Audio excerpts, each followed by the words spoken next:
ang bruhang si Divina ay ginawa ang lahat para lamang mahadlangan ang paglayangan nitong si Charlene.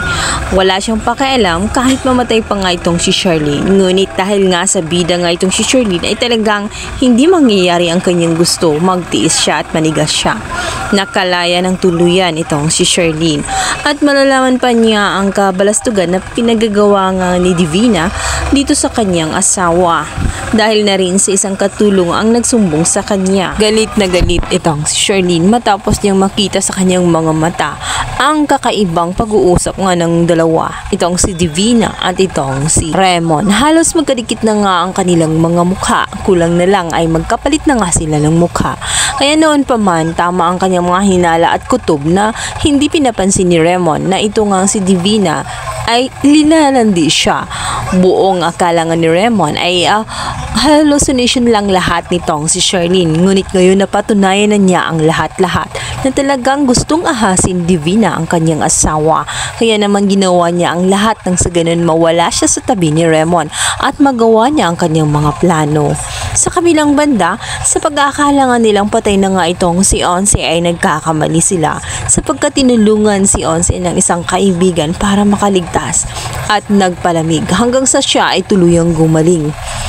Dito nga ay kukontakin na nga niya itong si Charlene para ilahat na ang kanyang mga nalalaman. Tama na ang pang-aapi at ang kasamaan nga nitong si Divina ay kailangan na ngang magwakas. Kaya naman palihim niyang itetext at tawagan nitong si Charlene para dito niya ibubunyag ang kanyang mga nalaman. Palihim niyang binigay ang address kung saan sila magkikita.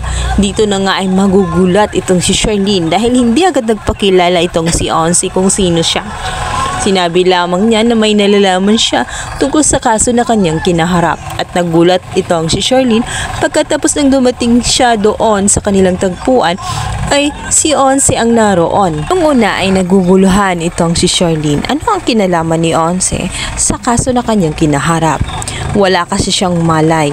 Kaya naman hindi niya alam kung may alam ba itong si Onse hanggang sa nagsimula nang magsalita itong si Onse at nagulat siya sa ipinakita nga ni Onse kung saan ito ay CCTV kung saan nakaharap nga doon sa kanilang kantin. Kaya naman na malinaw at nasaksihan niya kung saan makikita nga doon sa CCTV na iyon ang kasamaan na ginawa nga nitong si Divina. Ito na kaya ang panahon para makulong na nga itong si Divina at malagay na nga siya sa mga rehas at magbabayad na sa kasalanan na kanyang pinagagawa mula sa pamilya nga nitong si Charlene at maging sa kanyang tunay na anak kung saan ipinagpalit nga dito sa kanyang anak na si Libby.